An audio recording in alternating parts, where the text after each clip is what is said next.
My daughter cut me out of her life for 6 years. When she finally reached out, it was to demand my grandmother's ring. The truth about where it went left her speechless. I never imagined I'd be in this situation, but here I am. My name is Maria, 42F, and I've been estranged from my daughter Audrey, 24F, for the past 6 years. The story of how we got here is long and complicated, filled with misunderstandings, hurt, and regret. Audrey was born when I was just 18. Her father, Aaron, 45M, and I were high school sweethearts. We thought we were ready for the responsibility of parenthood, but looking back, we were just kids ourselves. Despite the challenges, I threw myself into motherhood. I put my dreams of college on hold and worked part-time jobs to make ends meet while Aaron finished his degree. For the first few years, we were happy. Aaron got a good job after graduation, and I was able to stay home with Audrey. But as time went on, the cracks in our relationship started to show. Aaron became distant, working late hours and spending weekends with his friends. I felt isolated and overwhelmed, struggling to care for a toddler on my own. When Audrey was 5, I discovered Aaron had been having an affair with a coworker, Dakota, 40F. The betrayal was devastating. We tried counseling, but the trust was broken. After months of fighting and tears, we decided to divorce when Audrey was 7. The divorce was messy. Aaron fought for full custody, claiming I was unfit because I didn't have a college degree or a full-time job. I was furious. I had put my life on hold to raise our daughter while he built his career. In the end, we got joint custody, but the battle left deep scars. As Audrey grew older, things got more complicated. Aaron had married Dakota and they had a son together. Audrey would come home from her weekends with them talking about their big house, family vacations, and all the things her dad could provide that I couldn't. I tried not to let it bother me, but it was hard. To make matters worse, Aaron seemed to go out of his way to undermine me. He'd schedule fun activities during my custody time, making me the bad guy when I insisted Audrey stay with me. He'd buy her expensive gifts right before she came to my house, making my modest presence seem inadequate. Despite this, Audrey and I remained close through her early teens. We had our traditions, Friday night movies, Saturday morning pancakes, long talks about her dreams and fears. But as she entered high school, things began to change. Audrey started to pull away. She became moody and distant, spending more time on her phone than talking to me. When she was 16, I found out she had been skipping school. We had a huge fight about it, and she stormed out, calling her dad to pick her up. That was the beginning of the end. Audrey started spending more and more time at Aaron's house. She'd make excuses not to come for her scheduled visits with me. When she did come, she was sullen and argumentative. The final blow came when Audrey was 18. She announced she was moving in with Aaron in Dakota permanently. She said she needed space from me, but I was too controlling and didn't understand her. I was heartbroken. I tried to talk to her to explain my side of things, but she wouldn't listen. For 6 years, I've tried to reach out. I've sent birthday cards, Christmas gifts, and countless text messages. I've left voicemails on holidays and random weekdays, just trying to maintain some connection. But Audrey remained silent. I've watched from afar as Audrey's life unfolded. I saw Facebook posts about her college graduation, her first job at a marketing firm, and the beginning of her relationship with her longtime boyfriend, Tyler, 26M. Each milestone was a bittersweet reminder of what I was missing. During these years, my own life changed too. 4 years ago, I met David, 46M. He was kind, patient, and understanding of my complicated family situation. We got married 2 years ago, and I became stepmom to his daughter, Darcy, 22F. Darcy and I connected from the start. She was sweet and open-hearted, eager to welcome me into her life. Over time, she became the daughter I had lost when Audrey left. We shared inside jokes, went shopping together, and had long talks over cups of tea. Darcy called me Mom and introduced me to her friends as her mother, not her stepmother. Last week, out of the blue, I received a text from Audrey. My heart raced as I opened it, hoping for reconciliation. Instead, what I read left me feeling cold and angry. Audrey was asking for my grandmother's ring, a family heirloom that had been passed down for generations. She said she and Tyler were getting engaged, and she wanted to use it as her engagement ring. The ring in question is incredibly special to me. It belonged to my grandmother, who raised me after my parents died in a car accident when I was 8. My grandmother was my rock, the person who taught me about strength and resilience. She gave me the ring on her deathbed when I was 25, making me promise to keep it in the family and pass it on to someone who truly deserved it. For years, I had dreamed of giving the ring to Audrey when she got engaged. I imagined the moment, tears, hugs, the sharing of family stories. But that was before our estrangement. 3 years ago, when I realized Audrey might never come back into my life, I made a difficult decision. I gave the ring to Darcy when she got engaged to her longtime boyfriend, Mike. Darcy understood its significance and promised to treasure it. Seeing her face light up when I presented it to her made me feel like I had honored my grandmother's wishes. Now, faced with Audrey's sudden demand, I don't know what to do. Part of me wants to tell her about Darcy to explain why I can't give her the ring. Another part of me is angry that she thinks she can waltz back into my life and claim a family heirloom after years of silence. I spent hours drafting a response, trying to find the right words. In the end, I simply wrote, "I'm sorry, Audrey, but I no longer have the ring. I hope you and Tyler are happy together." I hit send and waited. My stomach in Audrey's response came quickly, and it was explosive. She accused me of being selfish, of punishing her for choosing to live with her father. She demanded to know what happened to the ring, saying it was her birthright. I didn't respond. I couldn't find the words to explain everything: the years of pain, the difficult decisions, the new family I've built. Instead, I turned off my phone and cried, mourning the relationship I once had with my daughter and wondering if there's any hope of salvaging it now. As I sit here writing this, I'm torn between my past and my present, between the daughter I lost and the one I've gained. I love both Audrey and Darcy, but in such different ways. Audrey is my flesh and blood, the baby I carried and raised for 18 years. But Darcy is the one who's been there for me for the past 4 years, who's shown me love and respect when I needed it most. I keep thinking about my grandmother and wondering what she would say if she were here. Would she understand my decision to give the ring to Darcy? Or would she be disappointed that I didn't keep it for Audrey? I'm lost and confused, unsure of how to move forward. How do I navigate this situation without losing both daughters? Is there any way to make Audrey understand my decision without pushing her away forever?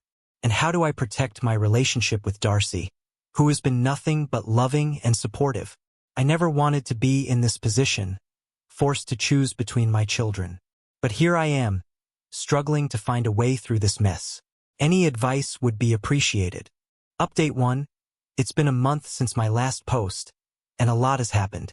I want to thank everyone who offered advice and support. Your words gave me the strength to face this difficult situation. After taking some time to process my emotions, I decided to reach out to Audrey. I sent her a message asking if we could meet in person to talk things through. To my surprise, she agreed. We arranged to meet at a small cafe near her apartment. As I waited for her to arrive, memories flooded back. I remembered bringing Audrey to this same cafe when she was little, sharing hot chocolate and cookies after Saturday morning errands. It seemed like a lifetime ago. When Audrey walked in, my breath caught in my throat. She looked so much like the little girl I remembered, yet so different. A grown woman with a hardness in her eyes that hadn't been there before. She was dressed in a smart business suit, her hair pulled back in a sleek ponytail. I realized with a pang that I didn't even know what she did for a living now. We sat down, and for a moment, neither of us spoke. Then, Audrey broke the silence. "Why didn't you keep the ring for me?" she asked, her voice trembling slightly. I took a deep breath and started to explain. I told her about the years of silence, about how I had tried to reach out countless times. I spoke about the pain of watching her life from afar, unable to be a part of it. And then, I told her about Darcy. Audrey's face darkened when I mentioned my stepdaughter. "So you replaced me," she said bitterly. "No," I replied firmly. "Darcy didn't replace you. No one could ever replace you, Audrey. But Darcy came into my life when I was at my lowest. She showed me kindness and love when I needed it most. I went on to explain how I had given Darcy the ring when she got engaged, believing that Audrey might never come back into my life. I honored my promise to your great-grandmother, I said. I gave the ring to someone who truly deserved it. Audrey was quiet for a long moment. Then she said, "You should have waited. You should have known I'd want it someday." Her words stung, but I stood my ground. "Audrey, you cut me out of your life for 6 years. You didn't return my calls or messages. How was I supposed to know you'd ever want anything from me again?" We talked for hours, bringing up old hurts and misunderstandings. Audrey told me her side of the story, how she had felt torn between her father and me, how Aaron had convinced her that I didn't really love her. She admitted that she had been angry and confused, and that cutting me off had seemed like the easiest solution at the time. She told me about the years we'd been apart, how she'd struggled in college, feeling lost and alone, how she'd almost dropped out in her junior year, overwhelmed by anxiety and depression. She admitted that there had been many times she'd wanted to call me, but pride and fear held her back.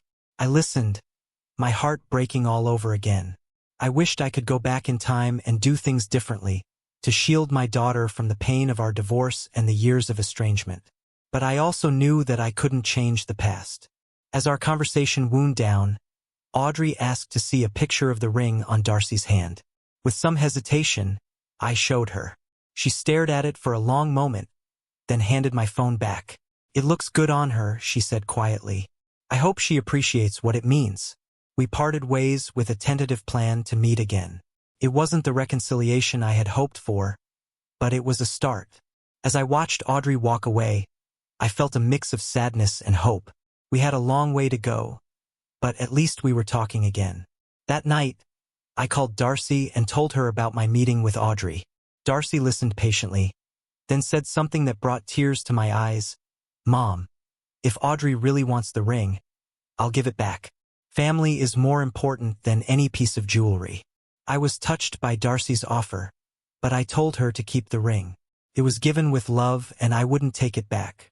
Besides, I realized the ring wasn't the issue here. It was just a symbol of the larger problems between Audrey and me. Over the next few weeks, Audrey and I continued to talk. We met for coffee, exchanged text messages, and slowly began to rebuild our relationship. It was awkward and sometimes painful, but it felt like we were making progress. One day, Audrey asked about my life during the years we'd been apart. I told her about meeting David, about our wedding, and about becoming a stepmom to Darcy. I showed her pictures and shared stories. To my surprise, Audrey seemed genuinely interested. "I'm glad you found happiness, Mom," she said softly. "I'm sorry I wasn't there for any of it." Her words meant more to me than I could express. For the first time in years, I felt like maybe, just maybe, we could find our way back to each other. As I write this update, I'm still unsure of what the future holds. Audrey and I are taking things one day at a time, slowly rebuilding trust and understanding.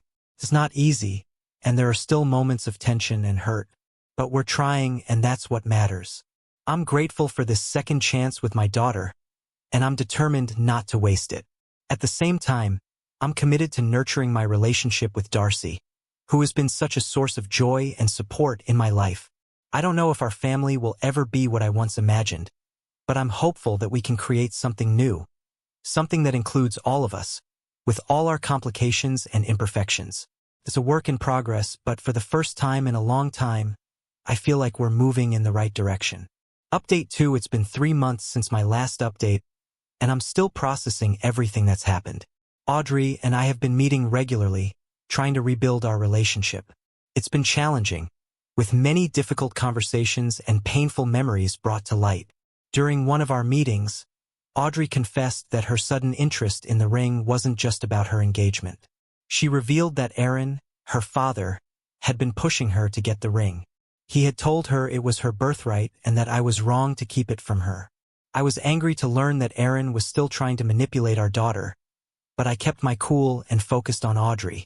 We talked about Aaron's influence on her life, and Audrey admitted that she had started to see some of his manipulative behaviors. She told me about times when he had twisted her words or used guilt to get her to do what he wanted.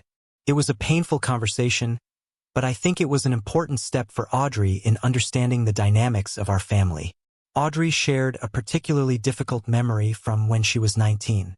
She had been struggling in college and had called Aaron for advice. Instead of offering support, he had berated her for not trying hard enough, comparing her unfavorably to her stepbrother. Audrey said she had cried herself to sleep that night, wishing she could call me but feeling too ashamed and stubborn to do so. As Audrey opened up more, I began to understand the depth of the pain and confusion she had been carrying all these years. It broke my heart to think of her struggling alone, believing she couldn't turn to either of her parents for support. We also talked about her relationship with Tyler. Audrey admitted that part of her rush to get engaged was because of pressure from Aaron. He had been pushing her to settle down, saying she wasn't getting any younger. I reassured Audrey that she didn't need to rush into marriage just because her father thought she should. As for Darcy, she's been incredibly supportive throughout this process. She even offered to meet Audrey, saying she wanted to get to know her stepsister. Audrey was hesitant at first, but eventually agreed. Their meeting was awkward but civil. Darcy, true to her nature, was kind and welcoming. She brought a small gift for Audrey, a framed photo she had found of Audrey and me from years ago. Audrey was visibly touched by the gesture. Audrey and Darcy didn't become best friends overnight, but they found some common ground talking about their shared experiences of growing up in blended families. They exchanged phone numbers and have been texting occasionally since then. The biggest surprise came last week. Audrey called me sounding excited. She told me that she and Tyler had been talking, and they had decided they wanted to start their own traditions. Instead of using a family heirloom, they were going to design their own engagement ring together. I realized, Audrey said, that I don't need Grandma's ring to feel connected to our family. I have you, Mom. That's what matters. I couldn't hold back my tears. Felt like a huge weight had been lifted off my shoulders. Audrey and I still have a long way to go in repairing our relationship, but this felt like a significant step forward. As for Darcy, when I told her about Audrey's decision, she hugged me tight and said, "I'm so happy for you, Mom. And for Audrey too. Family is about more than blood or rings. It's about love and choosing to be there for each other." I couldn't agree more. As I write this update, I feel cautiously optimistic about the future. Our family may not look like I once imagined it would, but it's ours, and we're working on making it stronger every day. Update 3. It's been 6 months since my last update, and I'm happy to report that things have continued to improve. Audrey and I have been steadily rebuilding our relationship, and while we still have our ups and downs, we're in a much better place than we were a year ago. One of the most significant developments happened about a month ago. Audrey called me sounding upset. She had finally confronted her father, Aaron, about his manipulative behavior. It hadn't gone well. Aaron had blown up, accusing Audrey of betraying him and choosing me over him. He even went so Update 3 continued, far as to threaten to cut her out of his will if she continued to have a relationship with me. Audrey was shaken by the encounter, but she stood her ground.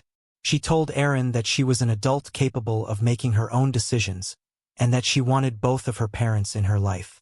Aaron didn't take it well and hasn't spoken to her since. I'm proud of Audrey for standing up to her father, but I also know how much it hurt her. We've spent a lot of time talking about it, and I've done my best to support her without bad-mouthing Aaron. It's a delicate balance, but I think it's important for Audrey to come to her own conclusions about her father's behavior. Audrey shared more details about her confrontation with Aaron. Apparently, he had made some disparaging remarks about me and about Audrey's decision to design her own engagement ring.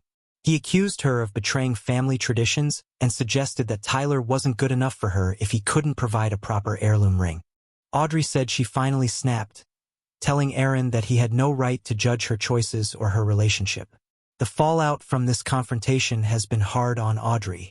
She's been seeing a therapist to work through her feelings about her father and our family history. I'm glad she's getting professional help to process everything. On a happier note, Audrey and Tyler's engagement party was last weekend.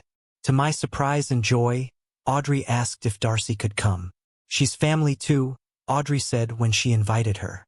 Darcy was touched by the invitation and gladly accepted. The party was lovely, and it warmed my heart to see Audrey and Darcy chatting and laughing together.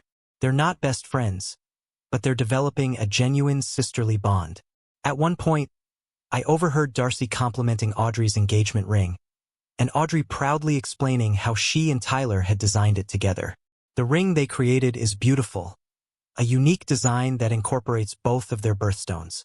Audrey told me that designing it together had been a wonderful experience for her and Tyler.